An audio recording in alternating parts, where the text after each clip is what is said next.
Hello, everybody. I'm Ross McDonald from Gashi Media. This is the weekly wrap up. We're going to check out the market, see what happened in the last week, see what was green, and see what was red. Thanks for tuning in.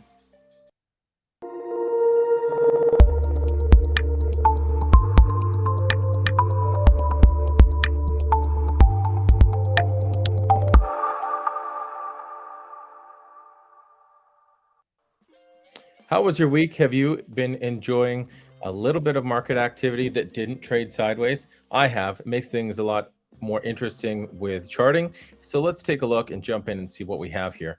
A week ago, Bitcoin was sitting at about 20,000 after we had broken out of a wedge pattern there. And it traded sideways for the week, basically. A little bit of ups and downs. And today, being Friday, November the 4th, we saw a jump here from about 20,200 and candle wicked up to 21,300. Very, very healthy activity here with Bitcoin. It's interesting to see this and how it will affect other things. Will the rest of the market follow in the same pattern and then break away from it? When will it break away? Looking at Ethereum itself, it also has just had incredible performance over the last week. We can see that last week, again, very similar pattern to Bitcoin. So it is falling. It's almost cloning what Bitcoin is doing. And this is what we see very often. We see that the market will be led by Bitcoin, followed by altcoins, including Ethereum. And sometimes after that, people will start to take profits that they have and pool it into other investment opportunities like NFTs. And we'll get to those in a little bit. One thing I want to look at today was the difference that we may see in data between CoinMarketCap and with CoinGecko, for example. At this here, Bitcoin 24-hour volume 64 billion, Tether 88 billion, and look at this, the same assets. And look at these weird numbers, 422 billion on 24-hour volume for Bitcoin. That's completely inaccurate. And 106 billion on Tether. That's just a little bit more, about 20% more, but we're talking about billions of dollars. How can this be so inaccurate showing something like that? Sometimes API feeds get mixed up, and it is important to compare your data feeds, especially if you're going to make a decision about investing or trading or doing anything with your digital assets or your cryptocurrencies or your NFTs. You may sell an NFT for an equivalent amount of Ethereum, for example, or Solana. But what is that value worth? Are you liquidating out to fiat? You got to get your data right. So don't be afraid to jump back and forth. I've always had a preference between one or the other and go back and forth over the years. Back for the last 4 or 5 years, going from CoinMarketCap to CoinGecko is probably the top two data sources for checking the markets. But I would say right now, look at this information with CoinMarketCap. It's accurate. CoinGecko has a glitch. And, we are actually writing content which is being deployed on CoinMarketCap now at Gashi Media. So we're very proud of that. So these numbers are quite healthy. 88 billion, 64 billion for Bitcoin in the day. And this, to me, looks like we're going to continue to have some market growth. Now we'll have to wait and see what happens. This is not financial advice. This is all information so we can share perspectives and learn together. So looking at the rest here, we see green across the board. Dogecoin pumped 48% up. Obviously, Elon Musk talking about that as a potential payment method for things on Twitter, such as verification or other services, which is really exciting. BNB's up 18% on the week. That's incredible.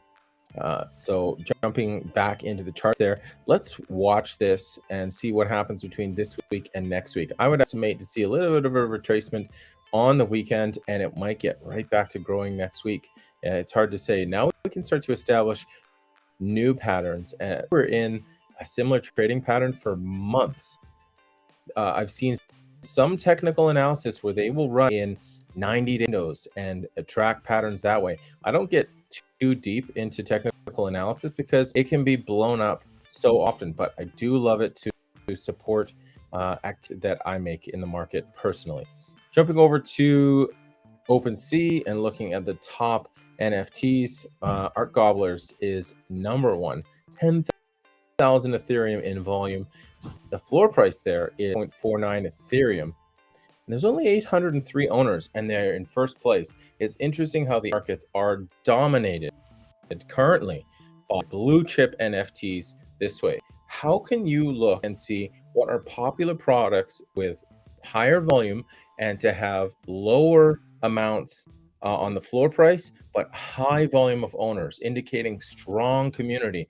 Jump in here, play around with things. You can click on percentage of unique owners and look at this. This is the lowest amounts here that are popping up. You can click on that again. Look at this. Townstar, never heard of it. 38,000 individual owners. Now, that could be individual wallets. It doesn't mean actual individual people. So you got to sort of think outside the box. But if we go just into the standard way of viewing this as we did with volume, which is how OpenSea ranks the top 10, does give you an idea of what is the most popular and what has the most trading volume in Ethereum on this chart here.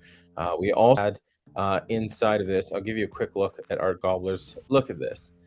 Great animations, great activity here.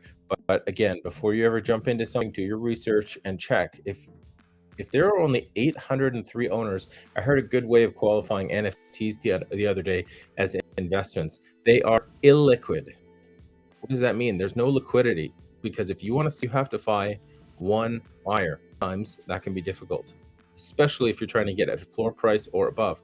Whereas if you're investing in cryptocurrencies, you've got hundreds of places that you can go to sell or trade or exchange for other assets, or to take an on-ramp or an off-ramp into the market, out of the market. There is high liquidity.